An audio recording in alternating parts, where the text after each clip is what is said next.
Hey, what's up, guys? Anyways, I'm going to be doing a game review. I haven't done one in quite a while, so I think I would review one of my most favorite games on the NES. It's definitely one of the best, and it's definitely one of the most memorable on the NES, and that game would have to be Castlevania. This game is great, so let's get started. Castlevania was a great series as it started off, but then it got really bad, especially with the newer games. It's pretty bad. Anyways, I guess the newest game that came out wasn't too bad. I never really played it yet, but the games I have played for like the 360 and stuff are pretty bad. So anyways, let's start it. Castlevania.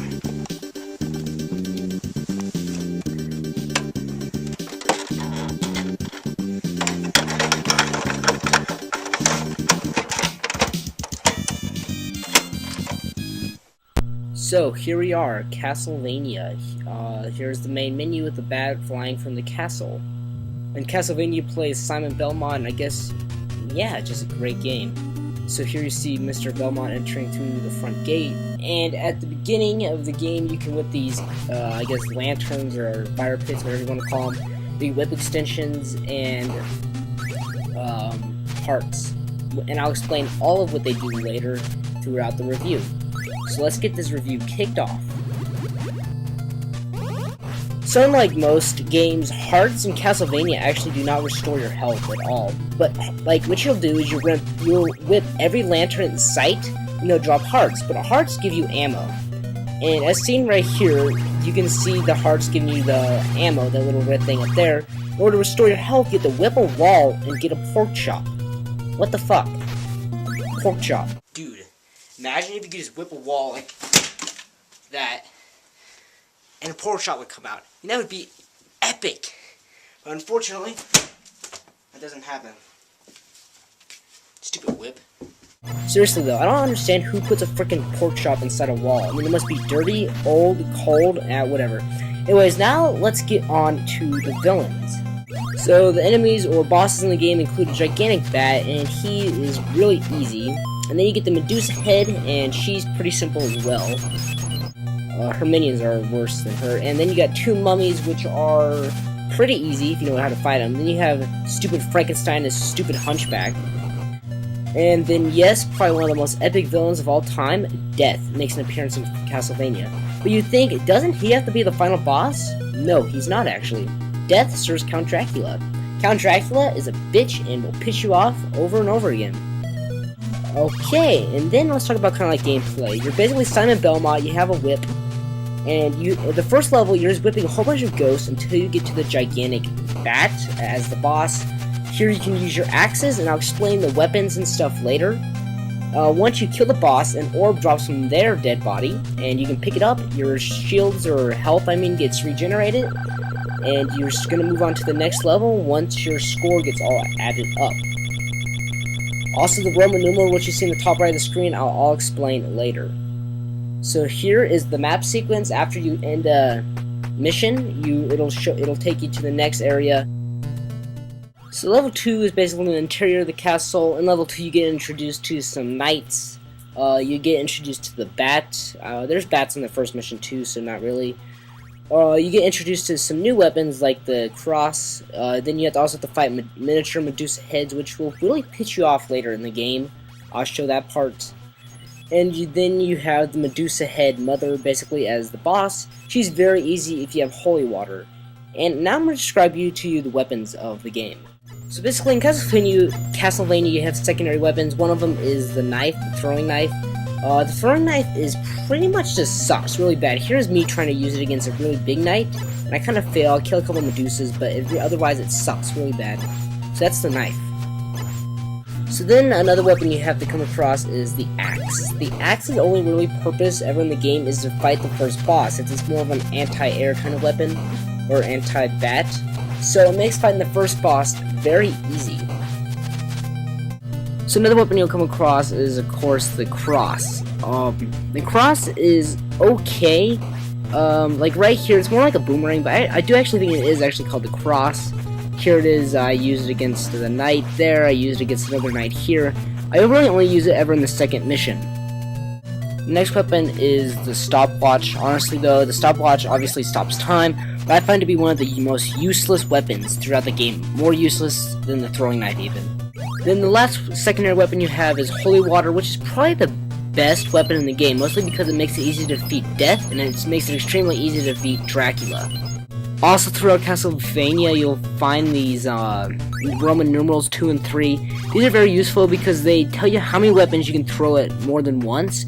So normally you can throw a weapon once, and then you have to wait a couple seconds to recharge. If you have the Roman numeral 3 or 2, you can throw 2 at a time or 3 at a time without having to recharge. So it's very useful.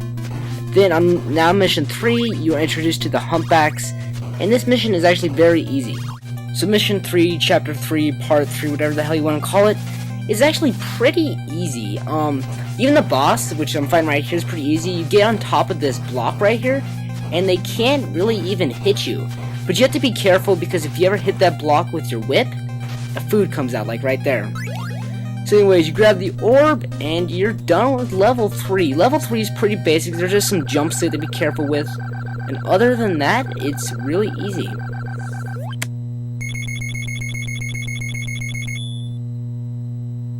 Level 4 is where things start to get really pissy. Really, it's just when things start to get more challenging. Bats and crap like that. Jumping off edges because you're a douchebag, idiotic, retarded person. Stupid hunchbacks flying off of birds. Get all that good stuff, getting axes.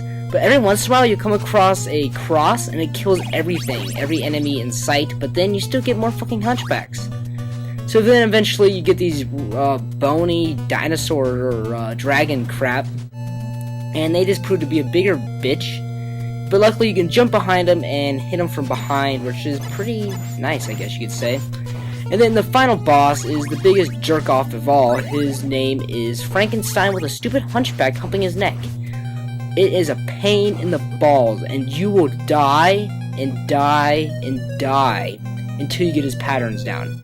You have to get their patterns down or else you're fucked. That's all there is to say. You're screwed until you get your pattern down. His pattern down, my bad. But once you beat him, you will move on to Mission 5, or Mission of Death. Finally, you come to Mission 5, which is not the last mission, but it's the mission with Death himself. So this is to let you know, at the very beginning, you go against the left wall and literally jump over the hunchbacks. It's a very simple little trick that is useful to know. Anyways, even in this mission, it's so long that there's 2 pieces of pork chops, unlike any other mission where there's only 1. Also, this is my most favorite mission in the game because it's longer and it's funner, and it's just overall funner, more exciting, harder, and everything, yeah. It's even more harder than Dracula's level. But Dracula's a whole nother story, and it's just sad about him, and yeah. I mean, it's not sad for him, it's sad about you when you meet him. Anyways, the level is very long. But it's still a pretty fast playthrough, especially if you know what you're doing. But really, I highly recommend when you play this level, you have Holy Water. Not only will it make it easier to beat Death, it'll make it easier for this part I'm about to show you. You can just dump Holy Water on top of these huge knights, and it kills them instantly. It's a fast kill, a fast way to get through them, and then you just have to avoid the Medusa heads. Even though I kind of failed there, but whatever. I literally just jumped right over them. So anyways, here is the final showdown with Death. As you can see, I have 3 Roman numerals, but actually, I don't think that really matters. I think you only need 2 when you're fighting Death, just to let you know. So Death is a very fun battle, and because this is all you have to do. You just keep chucking Holy Water up there, because Holy Water freezes or stuns your enemy, so you just keep chucking it up there. And eventually, he will die. And if you don't have the Holy Water, Death will be a really hard enemy, and now that you've killed Death, you can move on to the last level. Before I go to the last level, I want to show some statistics first about how long it took me throughout this whole game. Castlevania took me about 1 hour and 45 minutes to beat. Levels 1 to 5 took me about 30 minutes to get through. That's a rough estimate. That means I spent 1 hour and 15 minutes fighting Dracula. So basically, getting to Dracula is actually surprisingly really easy. So basically all you have to do is you have to get them the patterns of the enemies at the very beginning, which is actually the first boss. There's tons of them. So normally fighting them would be a bitch, but I know their patterns and I can jump right over them and under them, and yeah. So once you get through this part, it's pretty easy from there on out. Actually, as soon as you get past them, you go through this little eagle door or something like that. Then you have this skeleton guy. He'll eventually jump up and you can just whip him like I did. You can jump down, climb up the staircase, climb up the staircase again, and then you have these guys. And these guys aren't too bad. You might get hit once by one of their bones, but it isn't that bad. If you only get one hit once, you should be fine. Then you have these the stupid hunchbacks falling down. I actually got lucky there, because if I would have gotten hit, I probably would have fallen to my death. But whatever. So basically, just make your way up the staircase. You're obviously going to take some damage. And then as soon as you get through here, you're safe. You can get a game over. You can die over and over again, but no matter what, you'll start from there. So once you made it here, you're great. And there's the famous scene with the moon right there. And trust me, you're going to be seeing that a lot. So anyways, you can go ahead straight in and fight Dracula, but I guarantee you won't win unless you got a lot of heart area pieces. Because you're going to have holy water to fight against him. This is here. Let me just show you how many times I died.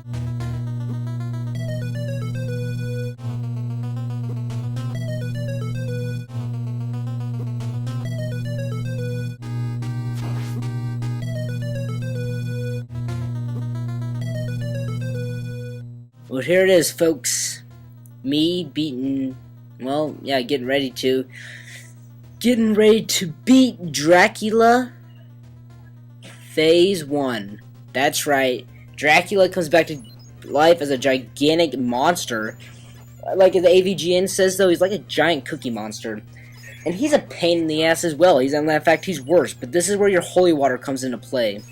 But basically, you can't escape him. You have to have almost full health even to be close to beating him.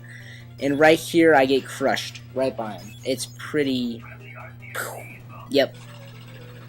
The only way you're even going to have a chance against the Dracula Phase 2 is if you if you just keep rinsing and rinsing yourself until you get about maybe 45 heart pieces or, ammo. That's how long you're going to go for. So just keep rinsing and repeating. It is tiring, but if you even want to have a chance against them, it's the only way. So yeah. So here is the final showdown with the second phase of Dracula that I actually beat.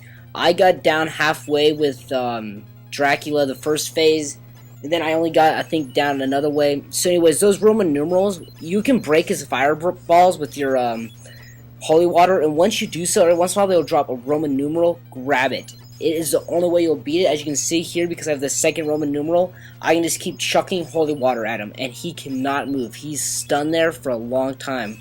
Eventually, though, I screw up, and he does get free. But I managed to block his fireballs, and I get a triple, and that even hurts him more. And then at this point, I'm just tapping as fast as I can, and he dies, and I do an epic teabag. And I go over, eventually, and I grab the orb. I'm just really happy at this point. And yeah, so that is how I beat Dracula Phase 2. Thanks for watching, guys, and look forward to the credits to see what I gave this game.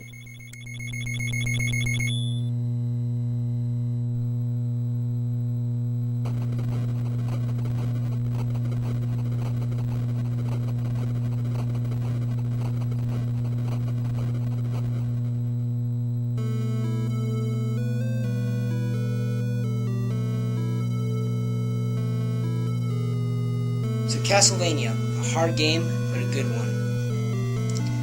It's a great NES game, and it's a must for any classic gamer. It's hard, it's a great challenge, but it's fun and addicting. Get it. Trust me. It's a must. A 5 out of 5, it's a perfect game from beginning to end. It's a challenge, it's fun and addicting, like I've said. 5 out of 5, flat out. Great game. Must get for an NES.